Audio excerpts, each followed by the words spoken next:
La parole déclare dans la Bible, le Seigneur a parlé. Éphésiens 5, à partir du verset 3, le Seigneur nous met en garde pour toutes ces choses.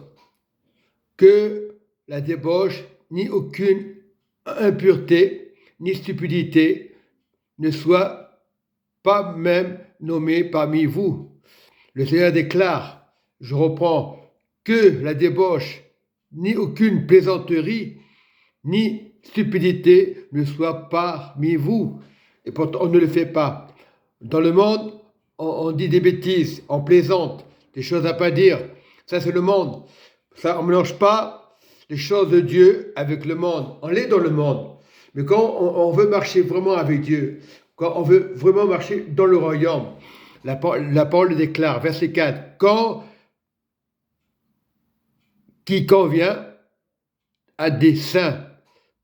Je reprends le verset 4. Ainsi, qui convient à des saints, verset 4, quand n'entend ni parole grossière, plaisanterie, ni propos insensés. C'est le monde qui parle comme ça. Le monde différemment. C'est la boue qui parle comme ça. Parfois on dit, c'est bien, je profite, je peux dire des bêtises. Dieu entend. Il est dit, le Seigneur, il ne condamne pas. Parce que lorsque tu marches en Christ, tu ne peux pas être dans le monde. Tu choisis le camp de l'ennemi, ça ne veut pas dire que le monde a des cornes où tu choisis le camp du Seigneur Jésus. Et c'est important pour le salut. Et plus tu seras avec Dieu, plus tu seras sanctifié, ou qu'invoque, voilà. Et le Seigneur nous déclare, quand n'entend ni parole grossière, ni par propos sensés, voilà, des plaisanteries ou équivoques, choses qui sont contraires à la bienséance de Dieu, quand on entend plutôt d'actions de grâce, de bonté, d'amour. Voilà ce que c'est le royaume. On est sur la terre, mais on doit changer de marcher avec Dieu, pas dans la boue. Car sachez-le bien, aucun débauché, c'est pas pour faire du mal, ou impur, ou stupidité, c'est-à-dire idolâtre. Ça peut être les pasteurs, ça peut être les hommes, ça peut être la moquerie, ça peut être les insultes, c'est l'idolâtrie, ces choses, c'est pas bon pour nous. On était dans la boue, c'est fini. N'a d'héritage dans le royaume de Christ et de Dieu. Voilà, c'est normal, c'est pas méchant.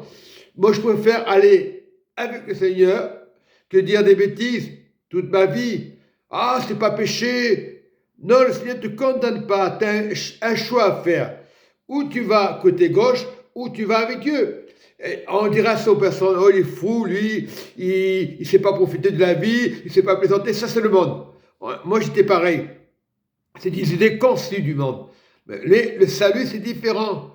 Pour ça que l'ennemi n'aime pas trop qu'on cherche le royaume. L'ennemi n'a pas de cornes. Mais si on cherche les choses de Dieu, ce n'est pas possible qu'on puisse nous critiquer. Il y aura des pensées, mais laisse tomber. Prie pour la personne. Prie pour la personne, qu'elle vienne à Dieu. Et lorsque tu pries, c'est déjà exaucé. Peut-être la personne aujourd'hui, elle est rebelle, têtue, pervers, comme moi je l'ai été. Il n'y a pas longtemps que j'ai compris, ça fait plus de 30 ans que je suis chrétien, ou plus, et que j'ai des choses impures, parce que je voulais faire rigoler les autres, parce que j'ai dit des choses mal de ma bouche, plaisanter. Non, on peut plaisanter, mais pas des plaisanteries qui font mal. Nous devons être dans l'encre de Dieu, l'encre du salut. Ne cherche pas trop à comprendre. La parole le dit. Dieu ne te condamne pas parce que tu as péché, ne le fais plus. Qu'est-ce qu'il a dit à la femme prostituée? Va, ne pêche plus. Qu'est-ce qu'il a dit Jésus à ceux qui avaient condamné la femme prostituée? Qui c'est qui n'a pas péché? Personne n'a levé la pierre. Donc, ils avaient péché quelque part. Donc, on n'est pas parfait. C'est-à-dire, tu ne triches pas. Tu peux tomber dans le péché. Dans les pensées, c'est pas toujours péché, mais tu le sais que tu as une pensée. Lorsque tu pries, tu te dégages des esprits méchants, de la séduction. Le diable, on ne le voit pas, c'est un esprit méchant. Il faut voir l'esprit de Dieu, l'esprit d'amour, parce qu'il faut faire la différence entre l'esprit du monde et l'esprit de Dieu. L'esprit, tu ne le vois pas. Même le diable, il n'a pas de cornes. Même l'esprit bien, il n'a pas des pensées de jugement. Mais le diable a une pensée, et la pensée là, n'est pas bonne. La pensée là est bonne. Donc, ton âme est dans le Seigneur. Elle n'est pas côté gauche, elle est là. Ton âme est en action de grâce, en action de victoire. tu es prêt à partir comme une fusée du salut, la fusée du salut, la fusée de Dieu. Voilà, pas le sous-marin qui va en dessous. Nous devons avoir la fusée de Dieu, le sous-marin, tout ce qui est impur, l'impureté, tout ce qui va dans la mer. Non, cherchons les choses. Dieu a créé les cieux et la terre. Tout a été créé par Dieu. Mais l'ennemi est là pour nous faire souffrir, pour mettre des pensées. Nous devons être dans la fusée de Dieu. C'est-à-dire, c'est une image que je donne, dans l'esprit de Dieu, corps, âme, esprit de Dieu. Voilà. Donc, nous devons être vraiment dans la sagesse de Dieu. C'est pas, voilà, la parole de Dieu.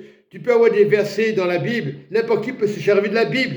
Mais en esprit, voilà, certains religions, ils ne regardent pas en esprit, ils disent la parole, ça suffit. Non, en esprit. Il faut faire la différence en esprit. Parce qu'un jour ou l'autre, on va partir, mais tu partiras en esprit. Donc, tu ne vas pas être choqué. Quand tu partiras en esprit. Voilà, c'est l'esprit de Dieu. Beaucoup de pasteurs, ici et ça, ils écoutent la parole et rien ne change. Si tu n'es pas dans l'esprit de Dieu, tu peux avoir n'importe quel pasteur. Si tu as encore des habitudes, Dieu peut te condamner. Va et ne pêche plus. Ça ne veut pas dire que tu ne vas pas pécher. Il y a toujours des batailles. On est des pèlerins. Mais cherchons le vainqueur. Parce qu'il y a une pensée qui nous rend le vainqueur. Alléluia. Gloire à Dieu et amen et amen.